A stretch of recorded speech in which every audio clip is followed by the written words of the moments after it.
ಹೇಳೋ ಅಪ್ಪ. ಓಟೋ ಗೊತ್ತಲ್ಲ, 2,000 ಫ್ರೀ, ಕರೆಂಟ್ ಫ್ರೀ, ನಿಮ್ಮ ಅಮ್ಮನಿಗೆ ಬಸ್ ಫ್ರೀ, ನಿನ್ಗೇನೋ 3,000 ಆಗ್ತಾರಂತೆ.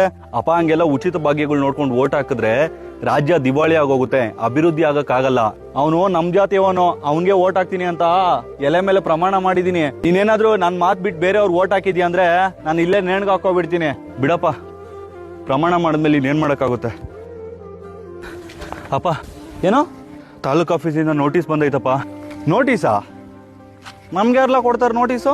ನಮ್ಮ ತಾತ ಮುತ್ತಾತ ಉತ್ತಿರೋ ಆಸ್ತಿ, 100 ವರ್ಷ ಇತಿಹಾಸ ಐತೆ. ವಫ್ ಬೋರ್ಡ್ ಅವ್ರಿಗೆ ಯಾವುದೇ ದಾಖಲೆಗಳು ಇರ್ಬೇಕಾಗಿಲ್ಲಪ್ಪ. ಅವ್ರು ಯಾವ ಆಸ್ತಿನ ಬೇಕಿದ್ರು ಕೂಡ ಅವ್ರ ಆಸ್ತಿ ಅಂತ ಡಿಕ್ಲೇರ್ ಮಾಡ್ಕೋಬಹುದು. ಬಿಡೋ ಕೋರ್ಟ್ಗೆ ಹೋಗೋಣ. ಇಲ್ಲಪ್ಪ, ಕೋರ್ಟ್ಗೆಲ್ಲ ಹೋಗಕ್ಕಾಗಲ್ಲ. ನಮ್ ದಾಖಲೆಗಳನ್ನ ಎತ್ಕೊಂಡು ನಾಯಿ ತರ ನಮ್ ಜಮೀನ್ ಬಿಡಿಸ್ಕೊಳ್ಳೋದಕ್ಕೆ ವಫ್ ಬೋರ್ಡ್ ಅವ್ರ ಮುಂದೆ ಅಲ್ದಾಡ್ಬೇಕಪ್ಪ. ನಮ್ ಭೂಮಿನ ನಾವ್ ಇಸ್ಕೊಳ್ಳೋದಕ್ಕೆ ಯಾವ್ದೋ ಬೋರ್ಡ್ ಹತ್ರ ಹೋಗಿ ನಮ್ ಪತ್ರಗಳು ತೋರಿಸ್ಬೇಕಾ?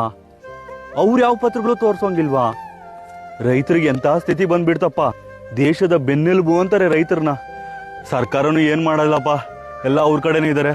ನಾನೇನಾದ್ರೂ ಬೇರೆ ಏನಾದ್ರು ಮಾಡಕ್ಕಾಗುತ್ತಾ ಅಂತ ನೋಡ್ತೀನಿ, ಲಾಯರ್ ಏನಾದ್ರು ಕೇಳಿ. ನೀನೇನು ಆ ಥರದ್ ನಿರ್ಧಾರ ತಗೋಬೇಡಪ್ಪ.